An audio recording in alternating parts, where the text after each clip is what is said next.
Целосна пренамена на затворот во Струга. Во казнено-поправниот дом кој од отворен тип наместо машки да престојуваат женски затвореници. Идејата за затворање на машкиот затвор ја разгледуваа министерот за правда Филков и директорот на установата Ардит Мустафаи. За да може да се реализира нивната заложба, најнапред треба измени во законот, бидејќи од април годинава во затворот во Струга се сместуваат само затвореници кои сториле кривично дело од небрежност. Мислам дека треба мало интервенција, реновирање и политичка воља со цел да се изменат законот, да се донесе идејата да се реализира.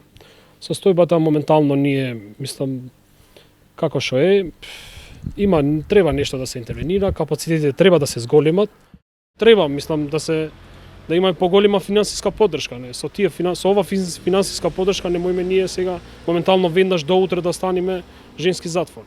Затворот во Струга има капацитет за 60 затвореници. Со преадаптација на просторот и доуредување може да се сместат до 80 затвореници. Идејата е да биде комплетно женски затворот во Струга, каде би се префрлило целото женско оделение од затворот Идризово.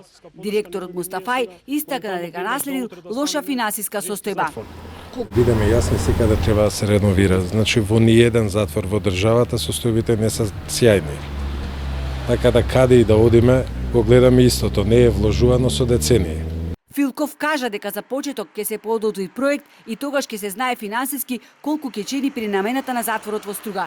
Инаку, како што беше потенцирано, место положбата на затворот и близината до градот ќе биде можност за жените затвореници да ги искористат сите погодности и да работат во градот, социјалистите да бидат ресоцијализирани.